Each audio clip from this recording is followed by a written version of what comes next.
Jadi jangan mengkerdilkan Islam dengan mengatakan Islam itu agama Arab. Nah yang kedua, mereka katakan Islam itu agama pendatang. Tunggu dulu kalau kita mau bicara soal pendatang. Islam itu agama dari Allah. Bumi ini ciptaan Allah. Bumi ini milik Allah. Sehingga dimanapun Islam itu hadir di atas muka bumi ini, Islam tidak pernah menjadi pendatang. Islam akan selalu menjadi pribumi di bumi manapun milik Allah Subhanahu wa ta'ala. Jadi jangan mereka sombong dengan mengatakan Islam itu pendatang. Tidak. Orang Arab di Indonesia pendatang. Orang Cina di Indonesia pendatang.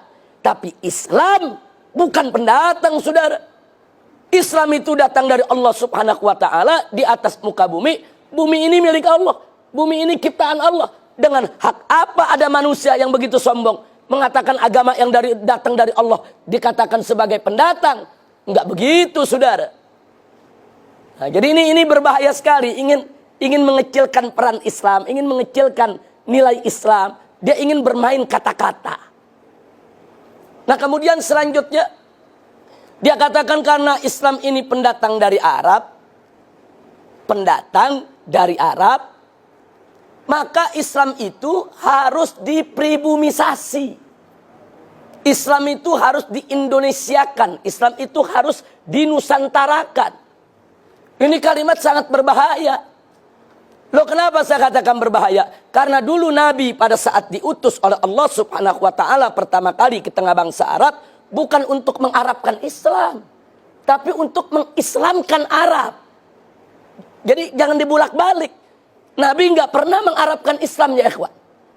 Nabi itu dulu tugasnya mengislamkan bangsa Arab dan seluruh suku bangsa di dunia. Jadi dulu Nabi mengislamkan Arab, bukan mengarabkan Islam. Nah, jadi kelompok mereka ini yang menyebut dirinya sebagai Islam Nusantara memutarbalikkan persoalan, dan ini sangat berbahaya. Baik, sekarang mari kita lihat.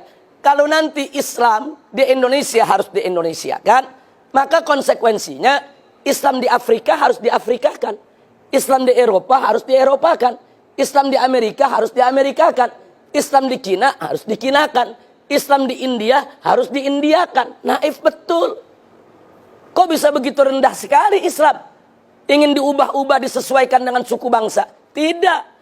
Dulu Nabi alaihi salatu wassalam dan para sahabatnya radhiyallahu ta'ala anhum, dan para tabi'in, para tabi'it tabi'in, serta ulama yang datang setelah mereka, saudara, mereka berjuang menyebarluaskan Islam. Mereka Islamkan Arab, Islamkan Persia, Islamkan India, Islamkan Cina, Islamkan Amerika, Islamkan Eropa, Islamkan Afrika, dan mengislamkan Nusantara.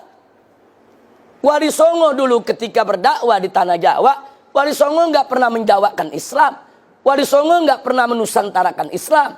Justru Wali Songo mengislamkan tanah Jawa dan mengislamkan Nusantara. Nah ini sengaja saya tekankan karena mereka ingin mengkerdilkan Islam seolah-olah ini cuma urusan orang Arab.